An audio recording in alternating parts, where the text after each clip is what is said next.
அன்பானவர்களே, அனைவருக்கும் வணக்கம்.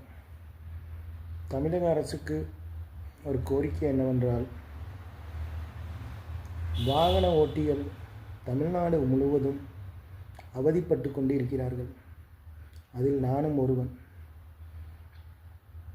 அதாவது காலை எழுந்தது முதல் நைட்டு தூங்கும் வரை, பிறகு தூங்கியதுக்கு பின் கனவிலும் ஒன்றிய அரசு, அதாவது மத்திய பாஜக அரசை குறை சொல்லி கொண்டிருக்கும் இந்த திராவிட மாடல் அரசுக்கு என்னுடைய அன்பான பணிவான வேண்டுகோள் என்னவென்றால், நம் தமிழ்நாட்டில் உள்ள சாலைகளை, அதாவது மாநகராட்சிக்குள் எழுதப்பட்ட சாலைகளை நீங்கள் சரி செய்ய வேண்டும்.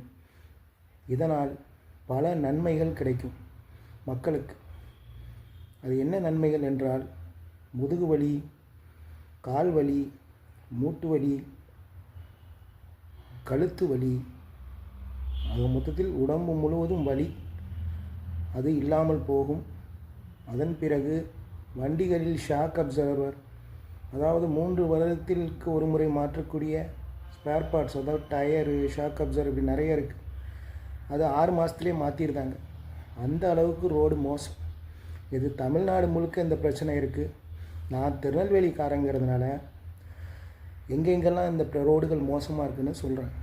அதாவது பழையப்பேட்டையிலேருந்து ஆரம்பித்து, பிறகு லால்காபுரம், பிறகு குற்றால் ரோடு, பிறகு பேட்டை, காட்சி மண்டபம், பிறகு ராமியம்பட்டி, தச்சநல்லூர் ஜங்ஷன், அங்கேருந்து எடுத்துக்கிட்டிங்கன்னா பாளையங்கோட்டை, இப்படி நிறைய இடங்களில் ரோடு ரொம்ப ரொம்ப மோசமான நிலைமையில் இருக்குது.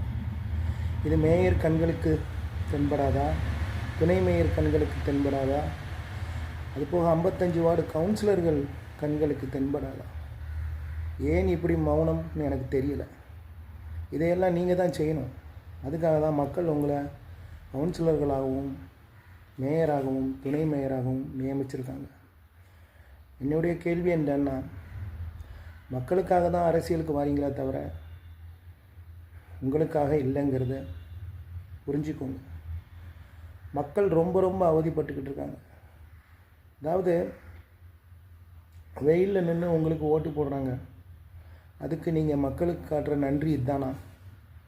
அதாவது நீங்கள் ஒன்றிய அரசு, அதாவது பாஜக அரசுன்னு சொல்லி மணிப்பூரில் உள்ள பிரச்சனையை பேசுகிறீங்க, குஜராத்தில் உள்ள பிரச்சனையை பேசுகிறீங்க, உத்தரகாண்டில் உள்ள பிரச்சனைகளெல்லாம் பேசுகிறீங்க. ஆனால் தமிழ்நாட்டில் திராவிட மாடல் அரசு நடக்கு.